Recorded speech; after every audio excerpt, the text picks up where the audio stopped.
Hi friends, welcome back to my channel. ഇന്നത്തെ നമ്മുടെ recipe ഒറട്ടിയാണ്. അപ്പോൾ റമദാൻ മാസമൊക്കെ അല്ലേ വരുന്നത്, അപ്പോൾ നമുക്ക് കിടിലൊരു ഒറട്ടി തയ്യാറാക്കിയാലോ. അപ്പോൾ ചാനൽ സബ്സ്ക്രൈബ് ചെയ്യാത്തവരാണെങ്കിൽ ഒന്ന് സബ്സ്ക്രൈബ് സപ്പോർട്ട് ചെയ്യണം. അപ്പോൾ അതാ നമുക്ക് വീഡിയോയിലോട്ട് പോകാം. അപ്പോൾ നമ്മളൊരു പാത്രം എടുത്തിട്ടുണ്ട്. അതിലേക്ക് നമ്മൾ ചെരുവിയെടുത്ത് തേങ്ങ ഇട്ട് കൊടുക്കുന്നുണ്ട്. തേങ്ങ നമ്മൾ മിക്സിക്കകത്തിട്ട് അടിച്ച് ചേർത്ത് കൊടുക്കുന്നില്ല, ഇതുപോലെ ഒന്ന് ചേർത്ത് കൊടുത്തിട്ടൊന്ന് ഞവടി എടുക്കുന്നതേ ഉള്ളൂ. അപ്പോൾ കൈ വെച്ച് നമുക്കിതുപോലെ ഒന്ന് ഞവടി എടുക്കാം. അപ്പോൾ ആ തേങ്ങ അതുപോലെ നമ്മുടെ ഉരട്ടിയിൽ കിടക്കും, നല്ല ടേസ്റ്റാണ്. ഇനി നമുക്ക് കുറച്ച് വെള്ളവും കൂടി ഇതിലേക്ക് ഒഴിച്ചു കൊടുക്കാം. ആവശ്യത്തിനുള്ള വെള്ളവും നമ്മൾ ചേർത്ത് കൊടുക്കുന്നുണ്ട്. ഇനി നമുക്ക് നന്നായിട്ടൊന്ന് തിളച്ച് വരുന്നവരെ വെയിറ്റ് ചെയ്യണം. ഈ സമയത്ത് നമുക്ക് ആവശ്യത്തിനുള്ള ഉപ്പും കൂടി ഇട്ട് കൊടുത്തിട്ട് നന്നായിട്ടൊന്ന് ഇളക്കി കൊടുക്കാം. അപ്പോൾ ഇതാ നമ്മുടെ തേങ്ങ നന്നായിട്ട് തിളച്ച് വന്നിട്ടുണ്ട്. ഇനി നമ്മൾ അരിമാവാണ് ചേർത്ത് കൊടുക്കുന്നത്. അപ്പോൾ നമ്മൾ പൊടിപ്പിച്ചെടുത്ത അരിമാവാണ്. അരിമാവ് ചേർത്ത് കൊടുത്ത് നമുക്ക് നന്നായിട്ടൊന്ന് ഇളക്കി കൊടുക്കാം. അപ്പോൾ ഇതാ ഇവിടെ മാവ് നന്നായിട്ടൊന്ന് കുഴച്ചെടുത്തിട്ടുണ്ട്. ഇനി ഇത് തണച്ച ശേഷം നമുക്ക് നന്നായിട്ടൊന്ന് കിഴിയെടുക്കാം.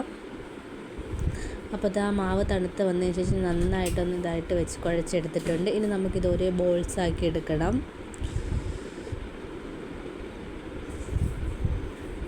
അപ്പോൾ ഇതാ ഇത്രയുള്ള വലിപ്പത്തിലുള്ള ബോൾസാക്കിയാണ് ഞാൻ എടുത്തിരിക്കുന്നത്. അപ്പോൾ എല്ലാ മാവും ഞാൻ ബോൾസാക്കി എടുത്തിട്ടുണ്ട്. ഇനി നമുക്കൊരു ചപ്പാത്തി പ്രസ്സിൽ വെച്ചിട്ടൊന്ന് പരത്തിയെടുക്കാം. അപ്പോൾ ഇതാ നമ്മളിവിടെ നിന്ന് പരത്തി എടുത്തിട്ടുണ്ട്. ഇതാ ഈ ഒരു വലിപ്പത്തിലാണ് നമ്മൾ പരത്തി എടുത്തിരിക്കുന്നത്. നൈസായിട്ടാണ് നമ്മൾ ഉരട്ടി ഇവിടെ പരത്തി എടുത്തിരിക്കുന്നത്. ഇനി ഒരു പാൻ വെച്ച് കൊടുത്ത ശേഷം പാൻ ചൂടായി വന്നതിന് ശേഷം നമ്മൾ പരത്തി എടുത്തിരിക്കുന്ന ഉരട്ടി നമുക്ക് അതിലേക്ക് ഇട്ട് കൊടുക്കണം.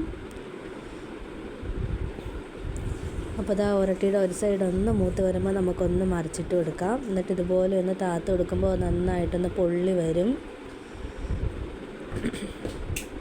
ഇതുപോലെ നമുക്ക് തിരിച്ച് മറിച്ചിട്ട് നന്നായിട്ടൊന്ന് മൂപ്പിച്ചെടുക്കാം.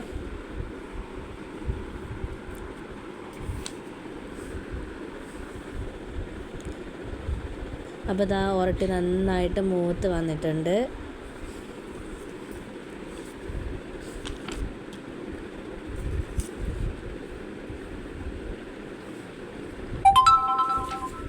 ഇനി നമുക്കിതൊന്ന് എടുത്ത് മാറ്റി കൊടുക്കാം. അതുപോലെ തന്നെ നമുക്ക് ബാക്കിയുള്ള ഉരട്ടി ഇതുപോലെ ഒന്ന് ചുട്ടെടുക്കണം.